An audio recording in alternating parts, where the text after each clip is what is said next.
New product development. A lot of times you're experimenting. You want to sit down and come up with something new. So you do different things. Have a couple of pictures over here. You'll see on the left-hand side that actually is somebody developing a controller, and they're actually looking as to the aspects as to how the fingers will work on it, and they're measuring how it would feel and different parts what fingers can do. You'll see the two gals, the one's pushing somebody across with a chair at a steering wheel, pretending that they're in a car. The backpack you see is made out of cardboard. You do a lot of different things for new product development to sit down there and make certain that all the different components work. And by the way, new product design, about 70% of new products fail before they hit the market. So it takes about 7 ideas to sit down and make one good, solid commercial product. And you have a lot of research and development in the whole thing. You're going to look at product screening. You want to make sure you do analysis, development, testing. You want to have a design that's going to work. So you do the product screening, number one, reduce the number of new product ideas being worked on at any one time. If you're in a corporation that's creating new products on a regular basis, you're going to probably have a committee going through looking at the aspects of it, wanting a formal type of review before they commit any kind of funds to sit down and further develop it and time in the process. You want to do an analysis, you're going to look at the sales forecast that may come with that if it takes off. And typically, when I do a forecast, I'm looking at 3 different scenarios. One of what I truly expect, one if it takes off spectacular, and one if it tanks in the process and how much money I'm going to lose. So it depends on the agencies, what you're doing. You want to do some testing and some kind of forecasting, especially. Then concept, you want to make certain how the consumers are going to do it. So you're going to have a focus group looking at it. You want to focus in as to this is what's good, this is my primary data, this is my secondary data, and then the commercialization. Is it really a viable thing out there to sell to the general public or a business community in the process? To bring new products on market, a lot of times you're starting up, you don't want to go too fast. One of the best things I've seen out there is Hoka shoes. Hoka shoes, Hoka comes from a New Zealand tribe that really came out with the matter of something about peace or heaven or whatever it comes down to. But it's made by a couple of French entrepreneurs, but they adopted the name. They came out with these big, huge, bulky shoes with giant soles on them. And a lot of people looked at them when they first came up and, what in the world is that? They questioned it, and then they got a whole following of people with weak knees, bad knees, if you're on your feet all the time. And Hookah right now, they went slowly, they did not overexpand, and now they have a multi-billion-dollar company designed for one function, and do it the best you possibly can. Package it so it's gorgeous. We talked about the aspect of packaging changes the product. Make certain it's exciting to open, and ideally, if you can, somebody says, "Look what I just got." That's the ultimate compliment to you, your product, and your service. You'll see also just some variations. Starbucks has been around for a long time.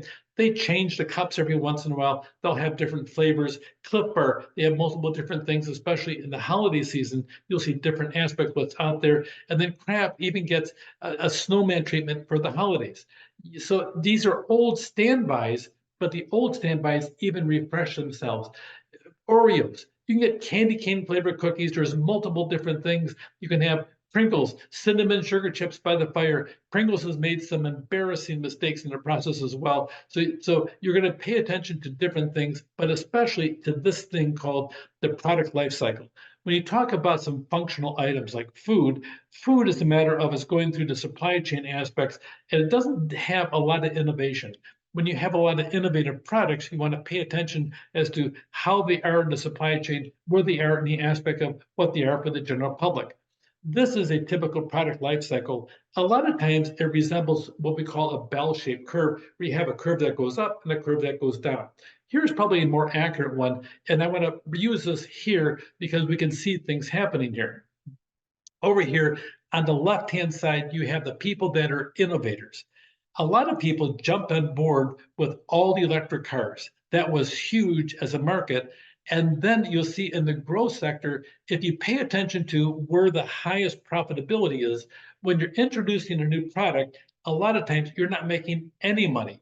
You'll see that with the electric vehicles. A lot of companies jumped on board. There actually were, once upon a time, 17 companies on board with electric vehicles. Now that's already shrinking as people find out that it's not so easy to say, hey, let's just toss some technology and put four wheels in it.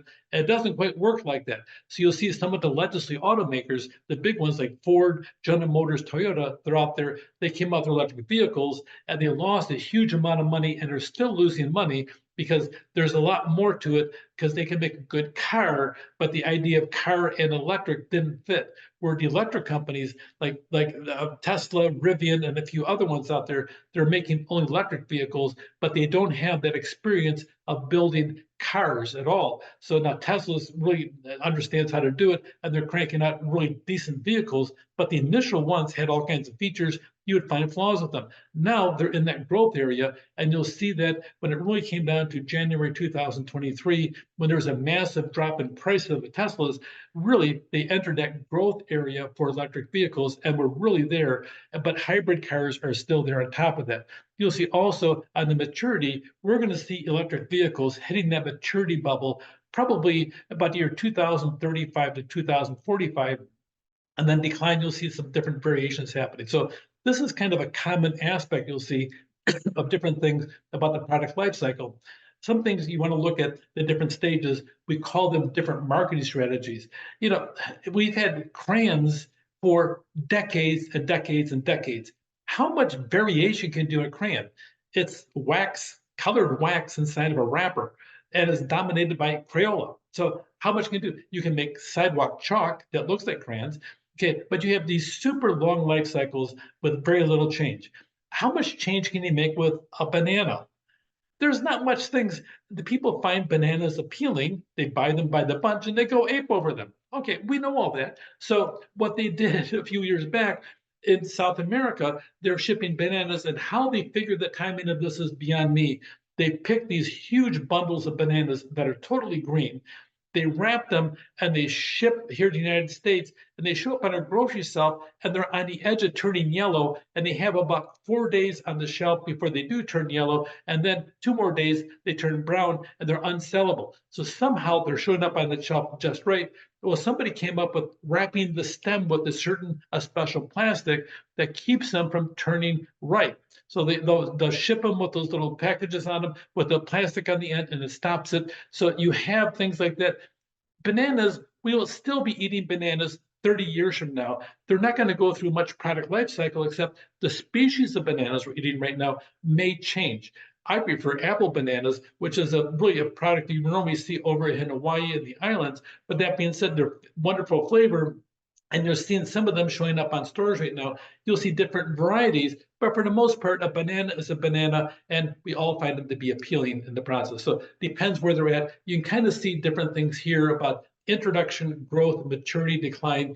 It depends what is out there, but they all go through that. But you will have some staple items that will always exist and always be available because they're part of normal food chain and a non-innovative cycle. But you'll see big changes happening on vehicles and cars, and especially in the world of technology. So maintain the four different aspects: introduction, growth, maturity, decline. This chart here probably is the best description overall. Keep in mind that graph I showed you as well, and that graph, you'll see it changing for different types of products and services as well. New product development, there's always prototyping, and always know the aspect of life cycle, introduction, and you want to capture those people at that level. If they start following you, they have a whole group of people that pay attention to them, and these people tend to be influencers for other people. So the life cycle: introduction, growth, maturity, and eventually decline. It's all part of the world of new product development. And if you're smart, you're going to make certain that as your product hits maturity, you'll do some innovation to tweak it, to push it further at the beginning of the life cycle, to always make certain you have a good, solid revenue stream. New product development is part of that whole thing we call capitalism. Take care.